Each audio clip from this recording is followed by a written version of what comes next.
বেরো বাঞ্চোদ এখান থেকে। কে এটা? তোমার এত বড় তাও তুমি আর বাবাকে বান্তুত বললা?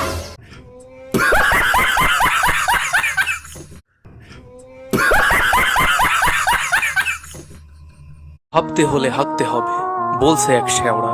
অনুপ্রেরণার আরেক নাম থটস অফ লেওড়া। কলম হাতে হাঁকতে গিয়ে এলো হঠাৎ অর্জন, তাই হাঁকতে বসে লিখছি আমি পুটকি ফাটার গর্জন। ওকে, বইটা এবার 1000 টাকা করে পাগলা চোদা ফ্যানদের কাছে দেওয়া যাক। অবশেষে হাতে পেলাম থটস অফ লেওড়া ভাইয়ের বই পুটকি ফাটার গর্জন।